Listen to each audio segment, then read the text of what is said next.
8 o'clock in the morning at the Oak Ridge police station. The air conditioner in the lobby rattled, blowing out a stream of cool air that couldn't quite kill the smell of cheap coffee and old paper. A black man named Samuel sat on a row of blue plastic chairs. He held a stack of papers, wrinkled at the corners, his thumbs rubbing against each other over and over. Behind the reception desk, a young officer named Casey was leaning back in his chair, his eyes glued to his phone. The sounds of a bouncing ball and cheering from a live game blared steadily from the speaker. Harper Reed walked through the revolving door. She wore a dark blue blazer that was a little tight in the shoulders, forcing her to give a slight shrug to adjust it. She stopped in front of the large glass door and looked at her reflection. She spotted a small, pea-sized coffee stain on the cuff of the white shirt under her blazer. Harper brought a finger to her mouth, wet it with a little saliva, and rubbed hard at the stain. The stain didn't go away. It just spread out a little, becoming darker. She sighed and squeezed the back of her neck. The new high heels she'd bought were making her right heel throb. She gently lifted her heel and rotated her ankle to relieve the ache. Before walking to the counter, Harper pulled a ballpoint pen from her purse. She looked directly at the security camera in the corner of the ceiling, then slowly wrote the number from Casey's nameplate onto the palm of her left hand. She put the pen away and walked toward the waiting area, sitting down 2 chairs away from Samuel. She looked at a bulletin board listing the public reception procedures. The tape peeling off at the corner. Grant Sterling emerged from the hallway. He was 6'3", with a bit of a gut, but his arms were as thick as a normal man's legs. The lieutenant's badge on his chest was shiny, reflecting the fluorescent lights on the ceiling. Sterling didn't look at the people waiting. He went straight to the reception desk and rapped his knuckles 3 times on the wooden countertop. "Casey, what's the score?" The young officer looked up. "They're up by 10. Lieutenant." Sterling nodded. He grabbed a plastic cup and filled it with water from the cooler. Water overflowed the rim, soaking the counter. But he didn't wipe it up. He turned around, his eyes landing on Samuel for the first time. He took a gulp of water, swishing it around in his mouth, loud enough for everyone to hear.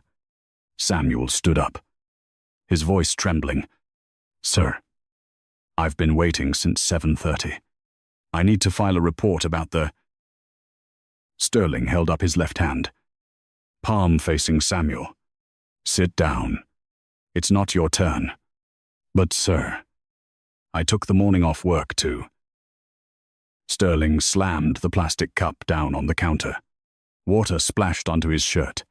He frowned. "Didn't you hear what I said? Or can you only hear rap music?" Samuel fell silent and slowly sat back down. His shoulders slumped. Harper Reed stood up. She walked toward the counter, her steps a little uneven because of her sore heel. She stood directly across from Sterling. "I need to see the personnel department," Harper said. Her voice was dry. Sterling looked her up and down, from the top of her head to her shoes. His eyes stopped on the stain on her cuff. He used his index finger to flick her purse aside to make room, then propped his booted foot on the empty chair next to her. "Personnel. The General Labor Office is on 4th Street. Here. We only deal with people on official police business." Harper looked him straight in the eye. "This is the Oak Ridge Police Station, and I have an appointment with the head of personnel, Blake Hudson, at 8:50. Sterling turned to Casey, and they both burst out laughing. "Blake's in a meeting about the new chief. A real important person. He doesn't have time for people applying for janitor jobs." He pushed a file on the counter toward Harper. "Take this. Fill out your name, and get outside to wait. I'll look at it at noon." Harper didn't take the file. She raised her left hand and glanced at her old-fashioned analog watch. 15 minutes left. You should use those 15 minutes to clean up the water you spilled on the counter. Lieutenant. Sterling's eyes narrowed. The veins in his neck began to stand out. What did you just say? Sterling didn't answer right away. He slowly stood up straight, the bones in his knees making a dry, cracking sound. He was a full head taller than Harper. He raised a rough hand, scratched lightly at his stubbled chin, then suddenly kicked out. The toe of his dusty leather boot slammed into Harper's purse on the floor. The bag tipped over. A few personal items shifting inside, but not spilling out. Sterling pulled his leg back, propping both boots up on the empty chair right next to where Harper was standing. Around here, I don't clean up water. I clean up trash. And right now, I see something making a mess of this lobby. Officer Casey stopped looking at his phone completely. His finger hovered over the screen but didn't touch it. Casey looked at the kicked-over purse. Then at Sterling. He pressed his lips together, his throat moving as if he wanted to say something. But then he chose to look down, pretending to adjust his screen's brightness. This was the hesitation of a coward. Casey knew Sterling was violating public reception protocol, but Sterling's lieutenant badge carried more weight than the rules written on paper. In the waiting area, Samuel gripped his file so tightly that the edges of the white paper began to tear. He didn't look at Harper. His eyes were fixed on Sterling's boots. Samuel shifted slightly, shrinking deeper into the corner of his seat, as if trying to become invisible. A female administrative clerk walked by with a stack of documents in her hands. She paused for a second when she saw Sterling with his feet up on a chair, confronting a black woman. She didn't ask what was wrong, didn't intervene. She just adjusted her glasses and walked faster toward the elevator. The clicking of her heels on the floor quickened before disappearing behind the metal doors. Harper didn't bend down to pick up her purse, nor did she step back to get away from Sterling's boots. She just stood there, her weight balanced evenly on both feet, even though her right heel was screaming in protest. She looked at the dried mud on the toe of Sterling's boot, then looked up and met his gaze. Is this how you normally treat the taxpayers who fund this department? Lieutenant, Harper asked. Her words were clear, without a tremor. Sterling clenched his jaw, a muscle twitching on his left cheek. He reached over and picked up a wooden ruler from the reception counter. He didn't swing it, just used the tip to tap lightly and rhythmically on Harper's shoulder. The sound of wood hitting the fabric of her blazer was a dull thud. Tap, tap, tap. Taxes. How many cents do you pay that gives you the right to act like you own the place? Sterling lowered his voice, his breath thick with the smell of cigarettes, hitting Harper in the face. Let me tell you something they probably didn't teach you on 4th Street. In Oak Ridge, the law looks like me, and the law is telling you to get out of here before I find a reason to throw you in a holding cell for 12 hours for disturbing the peace. Casey finally spoke up, his voice a mumble but full of sycophantic eagerness. Lieutenant, you want me to call security to get her out of here so you don't have to deal with it? Sterling didn't take his eyes off Harper. He used the ruler to push gently under her chin, forcing her to tilt her face up higher. You hear that? My officer is losing his patience. I'll give you 10 breaths to pick up your bag and walk out that revolving door. Harper remained still. She raised her left hand, using her thumb to gently rub the badge number she had written on her palm. She didn't look down at her bag, nor at the ruler touching her chin. I still have 10 minutes before my appointment, Harper said. She tilted her head slightly, letting the ruler slide off her chin. And I'm not going anywhere until I see Blake Hudson. Sterling took a deep breath, his nostrils flaring. He glanced at Casey and gave a sharp nod. Casey understood. He slowly stood up, his hand resting on the leather holster at his hip. But he didn't draw his weapon. A silence fell over the lobby, leaving only the steady hum of the air conditioner. Like a mechanical heartbeat, Sterling lowered the ruler, but he didn't put it away. He tapped it rhythmically against his palm. He didn't look at Harper right away, but instead bent down slightly, loosened his heavy-duty belt, and adjusted the position of his holster and handcuff pouch to be more comfortable. The sound of leather rubbing against leather was a sharp creak. He cleared his throat and looked at another officer who had just walked into the lobby. "Hey, Miller, look at this. This one here says she has an appointment with Blake. This one thinks this station is a damn supermarket. You can just walk in whenever you want. Get served just 'cause you have an appointment." The officer named Miller stopped, leaned against the wall, and crossed his arms over his chest. He looked at Harper, then at the stain on her sleeve, and smirked slightly, but said nothing. "Listen, lady, whatever your name is, in this station, in this town, I decide who has an appointment and who doesn't. You understand that? It's called operating procedure. And what's procedure? It's when I say you don't have an appointment. It means that piece of paper in your purse is just a piece of trash." He paused, looking down at Harper's shoes, then up at the ceiling, as if he were contemplating something very important. "This lobby, its purpose is to serve people with real problems. Like that old man over there." He jerked his chin toward Samuel. "He sits there. He's quiet. He knows his place. And you're standing here, talking about taxes, talking about Blake. You're upsetting the order of things here." Harper's expression remained calm. She reached up and adjusted the collar of her blazer.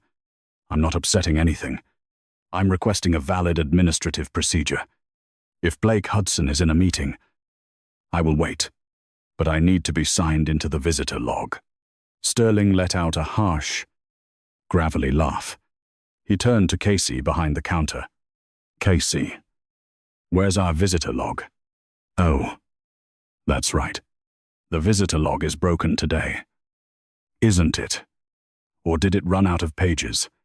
Casey chuckled along, pretending to search under the counter. "We're out of pages. Lieutenant, probably won't get a new one until next week." Sterling nodded, his face dead serious. He reached out and took the appointment slip Harper was holding loosely in her hand. Harper didn't pull back. She let him take it. Sterling looked at the paper, turning it over and over, like he was checking a counterfeit bill. He used it to wipe up a damp spot on the reception desk, then crumpled it into a ball and threw it in the trash can next to Casey's feet. "There, all processed. See how quick I am." Sterling adjusted the radio on his shoulder, and a crackle of static hissed out. "Now, I'm going to say this one more time. Nice and slow, so you can process it. Around here, I decide who gets to go inside, and the person standing in front of me right now is not on the list. You can go outside, stand in that 86-degree heat, and think about why you're not getting any cooperation in here. It's probably your attitude. Yeah, that's it. It's definitely your attitude. So, are you going to walk out on your own? Or do I have to call janitorial to come sweep that attitude of yours out of my lobby?" Harper stared at the trash can where the crumpled appointment slip lay. She didn't bend down to get it. She looked up, fixing her eyes on Sterling's name tag again. "Lieutenant Sterling, you just destroyed an official department document with your own hands. Are you sure this is how you want to proceed?" Sterling raised an eyebrow, glancing over at Miller and then at Casey. Their silence seemed to egg him on. He stepped closer, his index finger almost touching Harper's chest. "I'm sure. Never been surer in my 15 years on this job." Sterling just stood there, his breath heavy, smelling of stale cigarettes and coffee. He stared at Harper, waiting for an explosion or a retreat.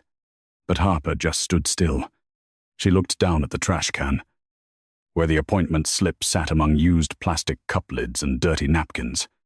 She didn't answer right away. A few seconds passed, and the hum of the air conditioner suddenly seemed louder than ever. "What? What did you just say?" Harper asked. Her question was halting. She wasn't putting on an act. It was like she really needed to hear it again to believe a police officer could say something like that. Sterling sneered. He adjusted the black leather glove on his left hand, tugging it tight at the wrist. I said, "Get out. Are you deaf? Or are you just stalling, trying to force my hand?" Harper didn't look at him. She slipped her hand into her blazer pocket, her fingers touching a hard plastic card. Her thumb brushed over the raised letters on it. She thought about pulling it out, but then stopped. She pulled her hand out, but only to straighten the crooked watch on her wrist. She licked her lips, feeling how dry they were. "I have an appointment at 8:50. Harper repeated, her voice a bit raspy. She cleared her throat, then went on, slower this time. "I am not leaving until someone from HR comes down to talk to me." Sterling took another step. The toe of his boot touched the tip of Harper's shoe. He leaned in, bumping her shoulder with his left one. It wasn't a hit, more an invasion of her space. Harper stumbled a bit, her sore right heel unable to keep her steady. She grabbed the wooden edge of the reception desk to catch her balance.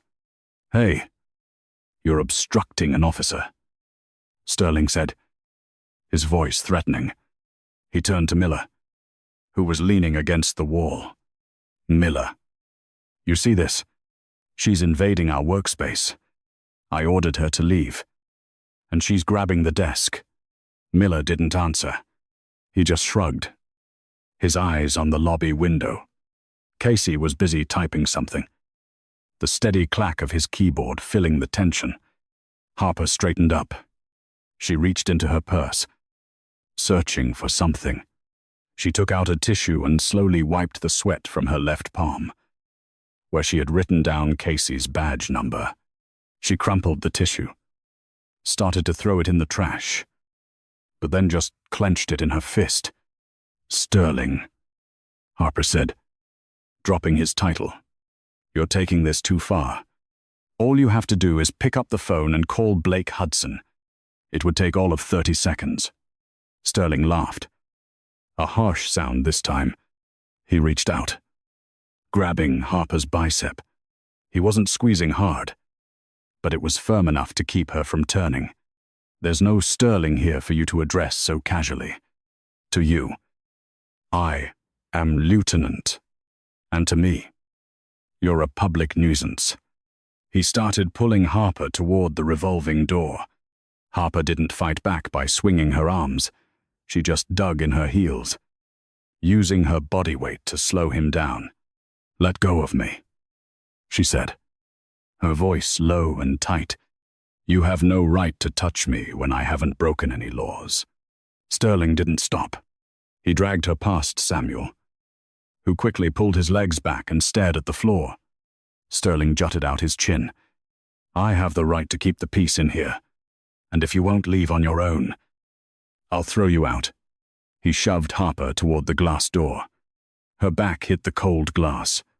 She froze, her breathing growing heavier. She looked down at Sterling's hand clamped on her arm, then back up at his face. They were so close, she could see the red veins in his eyes. "Are you sure about this?" Harper asked. Her voice wasn't hoarse anymore. It was cold and perfectly clear. Sterling didn't answer with words. He let go of her arm, but followed it with a move he thought would end her stubbornness.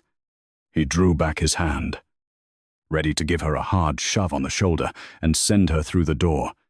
The glass door was cold against Harper's back. Sterling moved in close, the toe of his boot pressing down on the edge of her purse on the floor. He didn't shove her right away. He scanned the lobby. Miller was still there, a thumb hooked in his belt, idly scratching the edge of his holster. Behind the counter, Casey was on his feet, both hands planted on the desk. But instead of coming out, he bent over to look at an empty file folder. Samuel, the black man in the waiting area, started to get up. His knees trembled, making the plastic seat shake. He looked at Harper, his lips moving as if to call out. But then his eyes met Sterling's. Samuel sank back down, hands clenched together, head low. A mailman passed by outside the glass doors, stopping for about 10 seconds to watch, before adjusting his satchel and moving on. Nobody was stepping in. "You still want to see Blake?" Sterling asked, his voice low and raspy. He raised his hand and gave Harper's shoulder another light push. Harper stumbled, the sharp pain in her right heel forcing her to lean her full weight against the glass. I need to speak to someone in charge," Harper repeated. Her voice had lost its sharp edge. Now there was a real exhaustion in it, the sound of someone being worn down. She raised a slightly trembling hand to wipe the sweat from her forehead. Sterling smirked. He could feel her weakening. He reached out with his left hand, grabbed the lapels of Harper's blazer, and yanked her forward before shoving her back again. The fabric of the blazer rustled sharply. "The only authority here is me. You understand?" Harper didn't swing back. She looked into Sterling's eyes, her breathing faster now. "You're assaulting a civilian in your own precinct." "Lieutenant." Sterling barked out a laugh. He glanced at Miller, as if looking for confirmation. Miller gave a slight shrug and turned his head away. Miller's silence was the final nod. Sterling tightened his right hand into a fist. He didn't swing immediately. He shifted his stance, taking a half step forward with his left foot to plant himself. He looked at a stain on Harper's cuff one last time before he threw a punch into her side. There was a dull, fleshy thud, followed by the heavy smack of Harper's back hitting the reinforced glass. Harper didn't cry out. She doubled over, clutching her stomach, and slowly slid down the glass to the floor. Her watch hit the polished stone floor, the crystal shattering with the tiny, sharp sound of flying glass. Behind the counter, Casey flinched, dropping the ballpoint pen he was holding. He started to move out from behind the desk, but stopped, his hands gripping the wooden edge. Sterling stood there, his fist still clenched. He breathed out hard, his shoulders rising and falling. He looked down at Harper, who was curled up on the floor, one of her high heels knocked off. "Now will you get lost?" Sterling asked, his voice shaking slightly, though he tried to keep it steady. He looked around, waiting for someone to say something. But Miller was still staring out the window, and Casey had sat back down, the clacking of his keyboard starting up again as if nothing had happened. Harper lay still on the cold stone floor. She wasn't crying or moaning. She just slowly reached into her blazer pocket, her fingers finding the hard plastic card again. This time, she didn't let go. Just then, the elevator at the end of the hall dinged, the doors opened, and Blake Hudson stepped out, holding a blue file folder. Blake Hudson froze about 10 feet from Sterling. He stared at Harper, who was now sitting up on the floor, one hand pressed to her side, the other still clutching the plastic card inside her blazer pocket. Hudson looked down at the blue folder in his hands. He opened the cover, glanced at the ID photo stapled to the top left corner, and then looked back at the face of the woman gasping for breath against the glass.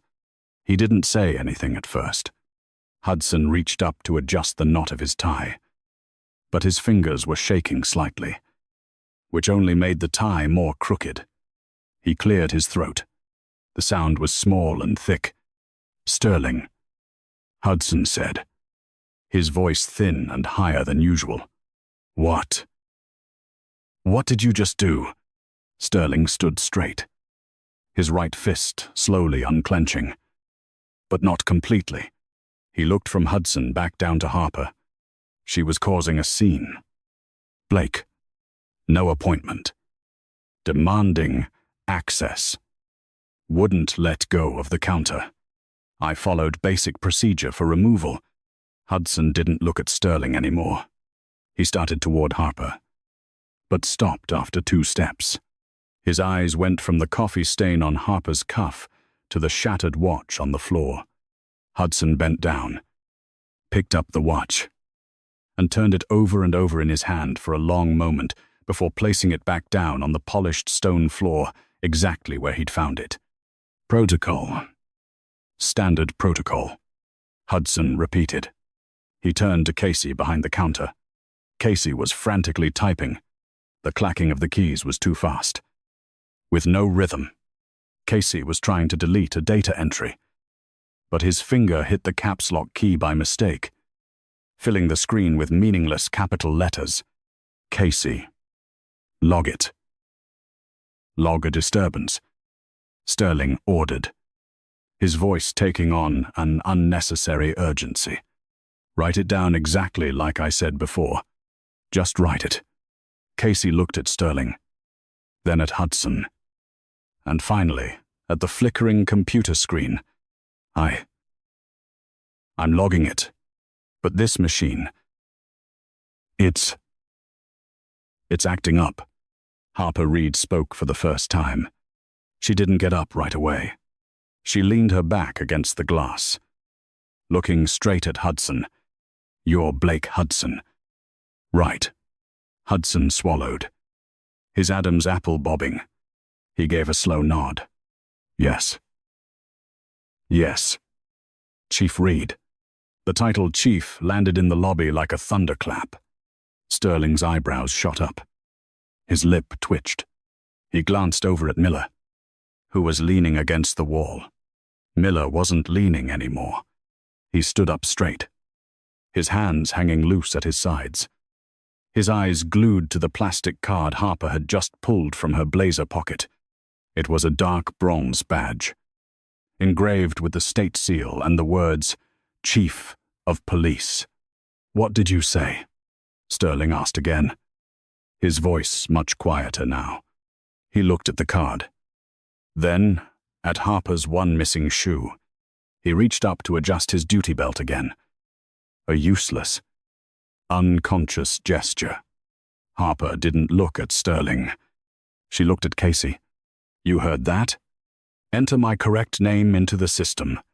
Harper Reed, 8:45. Present in the lobby." She turned to Sterling. A long silence stretched as she looked at the name tag on his chest. "I was standing still," Harper said, her voice dry. "You said the law looked like you. Well, log this in the report. Right now, the law is sitting on the floor." Sterling took half a step back. The heel of his boot bumped against Harper's handbag. He started to bend down to pick it up, but his hand stopped midway, and he pulled it back. He looked around the lobby. Samuel, the black man, was now on his feet. He wasn't looking at the floor anymore. He raised his phone, his thumb tapping the record button. I didn't know," Sterling muttered. He looked to Hudson, as if pleading for help. "Blake, you have to tell them she wasn't wearing an ID. I was following protocol for an unidentified person." Hudson looked at the blue file folder, then at the red mark slowly appearing on Harper's side through her dark blue blazer. "Protocol doesn't include throwing a punch at someone who's standing still. Sterling, you just signed your own resignation." Harper Reed pushed herself to her feet. Her hand was still pressed tightly against her right side. She didn't take Blake Hudson's offered hand. She leaned against the wall, took a deep breath, then slowly bent down and picked up her thrown high heel. She slipped her foot into the shoe, her right heel still throbbing with every beat. "Let's go," Harper said. She didn't look at Hudson, or at Sterling. Hudson stepped forward to lead the way into the inner office area. He pulled out his key card and swiped it through the reader on the steel door. The red light flashed twice. He swiped it again. Harder. But the reader still showed an error. Hudson looked at the reader, then back at Harper. He took the card out, wiped it on his pant leg, and then swiped it a third time. This time, a click sounded, the slow rhythm of an old system. They walked into a long hallway. An officer named Pete was standing by the coffee machine, holding a half-eaten donut. Pete saw Sterling walking behind Hudson and an unfamiliar woman. "Hey, Grant, that lunch order for the squad." Pete didn't get to finish his sentence before Sterling walked right past him, his eyes fixed on the back of Hudson's neck. Pete stood there, stunned, watching them for a moment before turning to ask another officer walking the other way, "Is the printer in room B jammed again?" They stopped in front of Sterling's desk. Sterling didn't sit down right away. He stood beside the desk and began to rearrange the items on its surface. He aligned a stack of files perfectly with the edge of the wooden desk, then pushed a pen holder an inch to the left. He did it meticulously, as if aligning these objects was the most important thing in the world right now. "Lieutenant Sterling, your badge," Harper said, standing about 6 feet from his desk. Sterling's hands stopped. He didn't look at Harper, but at the sleeping computer monitor on his desk. I need to report to Captain Miller first. That's the chain of command here. I am the procedure," Harper answered. Her voice wasn't loud, but it made the sound of the printer in the corner of the room suddenly seem very clear. At the opposite desk, a female officer was typing up a report. She heard the statement but didn't look up. She kept typing, but her rhythm slowed down considerably. She misspelled an address on the screen, and instead of backspacing, she typed a string of spaces before going back to fix it. She was trying to listen, pretending she wasn't there. Hudson stood between them, wiping sweat from his forehead, even though the AC was set to 64 degrees. "Grant, just give it to her. Don't make this any worse." Sterling let out a sharp breath. He reached up to his chest and unpinned his bronze badge. He didn't hand it to Harper directly, but placed it on the desk, right next to the files he had just straightened. He used his finger to adjust the badge again, making it perfectly parallel with the edge of the papers. "Am I allowed to get my jacket?" Sterling asked. A pointless question, given he was facing suspension. "No need," Harper said. She turned to Hudson. "Write up his suspension. Document exactly what you saw in the lobby. No adjectives. No assumptions about motive." Hudson opened a drawer and took out a blank report form. He looked for a pen, but the one on his desk was out of ink. He tried scribbling on the edge of the paper, but it only left colorless indentations. He turned to the female officer sitting nearby. "Can I borrow a pen?"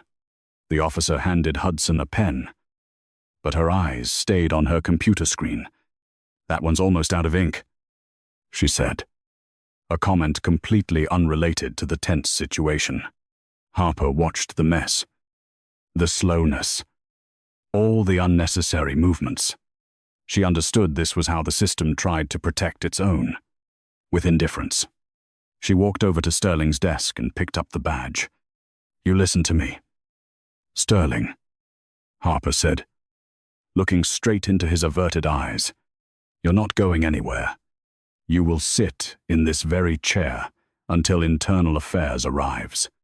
Hudson, secure his computer." Sterling sat down in his chair, He sat unnaturally straight, his hands on his thighs, staring blankly at the whirring printer in the distance. He cleared his throat again and asked one last question. "Has anyone watered the office plants today?" No one answered him. The dispatch room was located deep behind the reception desk, only about 100 square feet. Casey sat in front of 3 large monitors. He wasn't typing frantically anymore. He sat still, his hands on his thighs, his fingers occasionally clenching the fabric of his uniform pants. The door opened. Blake Hudson walked in, followed by Harper Reed. Harper leaned against the wooden doorframe. She didn't come all the way into the room. One hand was still pressed lightly to her side. The other held a cold bottle of water she'd just gotten from the vending machine. She pressed the bottle to her cheek, which was starting to swell. "Casey," Hudson said. He stood behind the young officer, his breath warm on the back of Casey's neck. "Pull up the lobby camera footage from 8 a.m. Casey didn't move right away. He stared at a blank spot on the screen. He reached up, touched the headset hanging around his neck, twisted it halfway, and let it go. He looked at the right corner of the screen, where a list of video files being cyclically overwritten was displayed.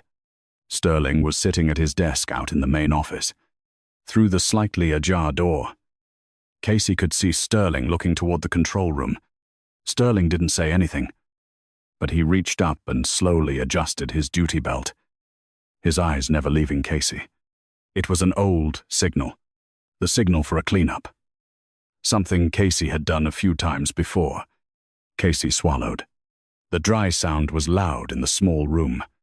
He took hold of the computer mouse, but didn't click. He moved the cursor in circles around the video file labeled Lobby Cam 1. The system's loading the data slowly, Casey said, his voice a little choked. He didn't look at Harper. He reached up again, adjusting the digital clock on the screen, even though it was showing the correct time. "Did you say the system is slow?" Harper asked from the doorway. She wasn't looking at the screen. She was looking at Casey's slightly trembling shoulders. "Or are your fingers slow?" Casey stood up. He walked over to a file cabinet and took out a small key. He tried to put the key in the cabinet lock to get a backup drive, but he had it upside down. He pulled it out, looked at the key for a moment, then tried again. He stood there longer than it should take to open a cabinet. This was the hesitation of a man deciding which side he was on. He went back to his chair. This time, he didn't look at Sterling. Casey clicked on the video file. The footage appeared. The image of Sterling swinging his arm and hitting Harper was perfectly clear on the high-resolution monitor.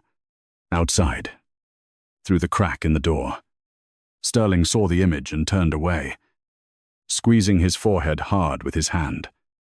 I can't delete this log," Casey mumbled, as if talking to himself. He moved the mouse to the export button. His index finger rested on the left mouse button, but he didn't press it right away. He looked at the warning message on the screen. "This action cannot be undone. Just click it," Hudson urged, a hint of impatience in his voice. Casey looked at Harper's reflection in the computer monitor. She was still pressing the cold water bottle to her cheek, her eyes looking directly at him. "I need a written order or a recorded confirmation," Casey said. He was trying to find one last excuse so he wouldn't be the one to directly betray Sterling.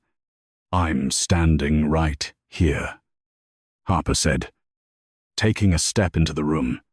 She placed a water bottle on the computer desk, right next to Casey's hand. "And Mr. Hudson is standing right here. You are carrying out a lawful order. Just log it, exactly like this." Casey. Officer Casey handed over the data at the request of the chief of police. Casey let out a breath. His shoulders slumped. He stopped looking at the screen and closed his eyes. his index finger pressing down hard on the mouse button. The click was sharp. A status bar started to fill. 10%. 20%. While waiting for the data to copy, Casey opened another Excel file. He typed in an IP address.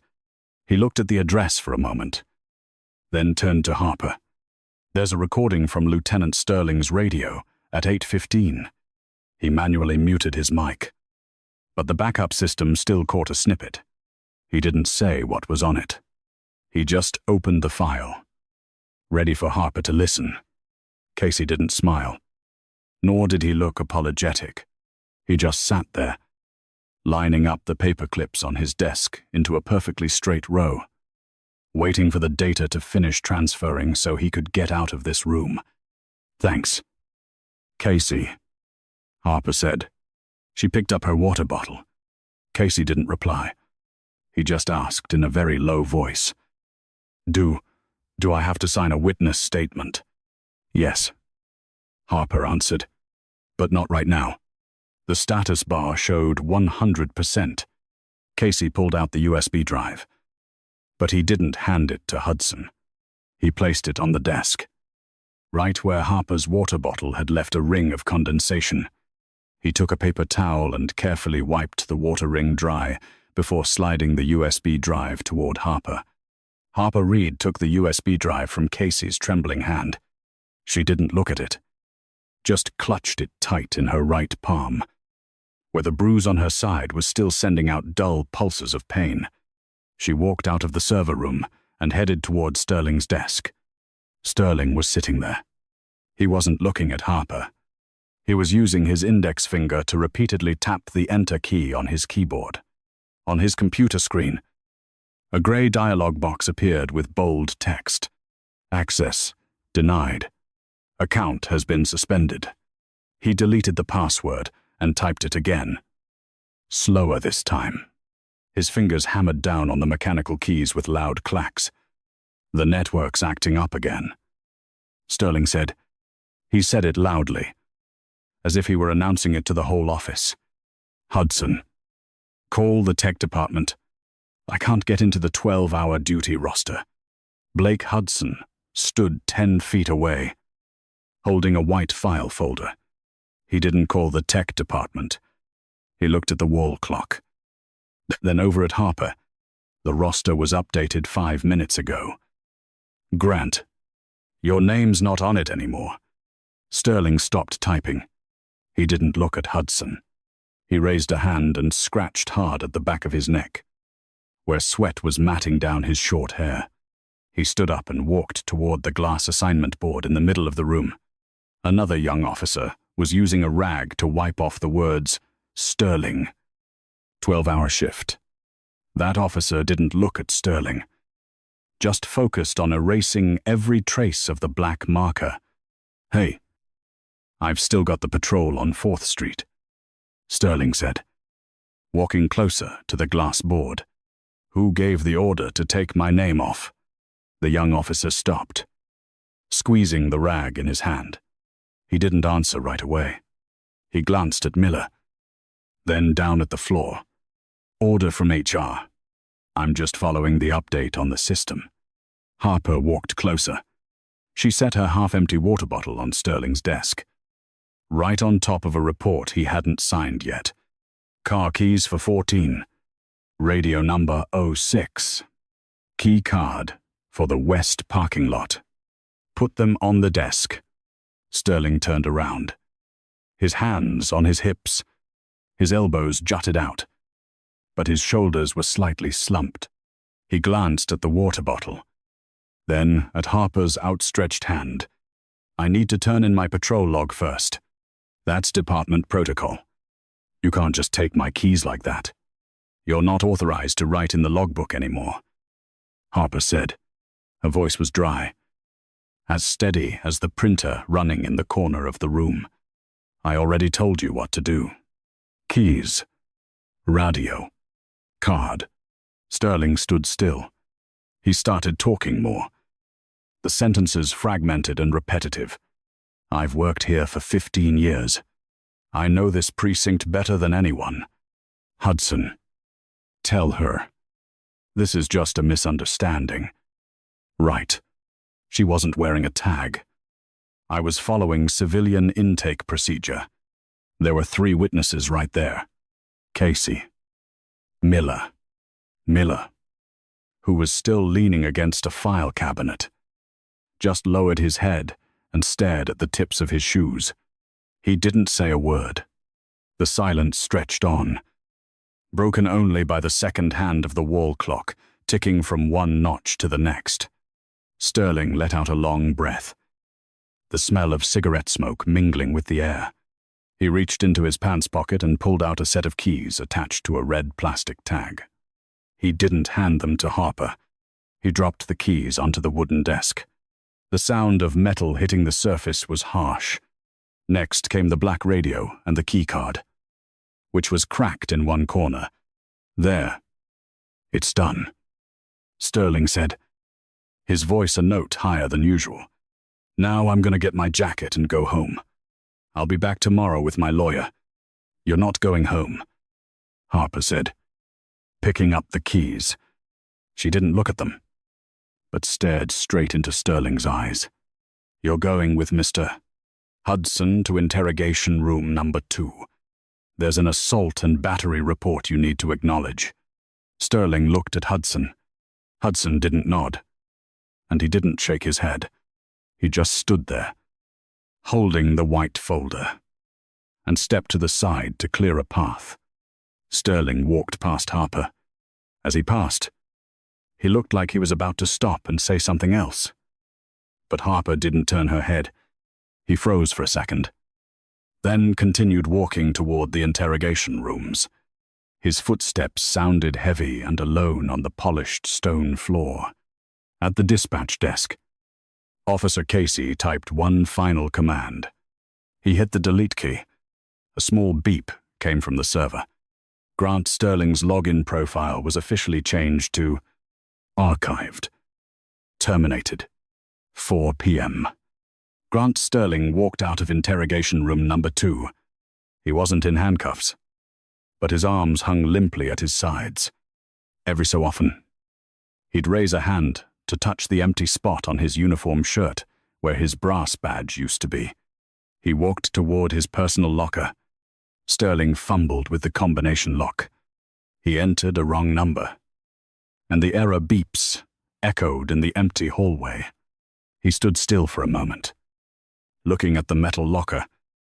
Before trying a second time, he took out an old windbreaker, a pair of dusty gloves, and a small picture frame. He didn't clean out the locker. He left behind a plastic comb and an empty pack of gum. Sterling closed the locker door, but the latch got stuck. He had to shove it with his shoulder to get the metal door to click into place. He walked to the back exit, where his key card was already disabled. A young officer had to walk over and use his own card to open the door for him. Neither of them made eye contact. The door shut with a dry thud.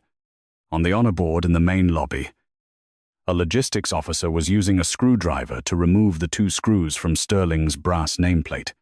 The plate came off, leaving behind a faded rectangle on the wood that was lighter than the area around it. In the main office, Harper Reed was sitting behind a large wooden desk. She had taken off her heels, and her bare feet rested on the carpeted floor. On the desk was a stack of old files pulled from the archives. The papers had yellowed with age and had a musty smell. Blake Hudson stood beside her, holding a new set of orders. He placed it on the desk in front of Harper. Tomorrow's duty roster is done. Sterling's and Casey's names have been replaced by 2 officers from the reserve team. Their login credentials were wiped from the server 15 minutes ago. Harper picked up a ballpoint pen but didn't sign right away. She flipped through Miller's statement. The officer who had stood by and watched in the lobby that morning. Miller's statement was only half a page. The handwriting was sloppy, with a lot of crossouts. He had submitted it 2 hours past the deadline. Harper used a red pen to draw a line under the sentence, "I did not get a clear view of the incident in the report." "Tell Miller to write it again," Harper said. Her voice was low and a bit hoarse. "And tell him to take a good look at the camera footage Casey handed over before he picks up a pen again." Hudson nodded. He took the rejected report and turned to leave. At the reception desk, Samuel was still sitting there. In front of him was a new plastic cup of water and a female officer who was taking down the details of the incident he had waited all morning to report. A new red file folder had just been placed in the pending tray. A label on it read, "Physical assault and battery case." Subject, Grant Sterling. Harper Reed leaned back in her chair. She raised a hand and gently touched the bruise on her side, which had turned a deep purple. She took a breath. The pain was still there. She didn't talk about victory. She just looked at the mountain of paperwork and the procedures that needed to be rewritten. On the precinct's computer monitor, the personnel list had just refreshed to a new page. The line, "Grant Sterling." Status. Suspended, pending investigation was clearly visible. Below it, an old complaint file number belonging to Samuel had just been reopened after 2 years. Harper picked up the first file and switched on her desk lamp. A yellow light spread out, covering the fresh ink. Real-life justice doesn't happen with a big explosion. It happens quietly, through screws being removed, logins being deleted, and old files being reopened. When someone like Sterling leaves, the system doesn't suddenly become clean, but it leaves an empty space for the right words to be written. You see, sometimes to change an organization, you don't need grand speeches. You just need one person willing to stand firm and let the law take its proper course. Thank you for joining us for this story. If you find value in these real-life details, please subscribe to the Black Tales Exposed channel so we can uncover other hidden corners of life together.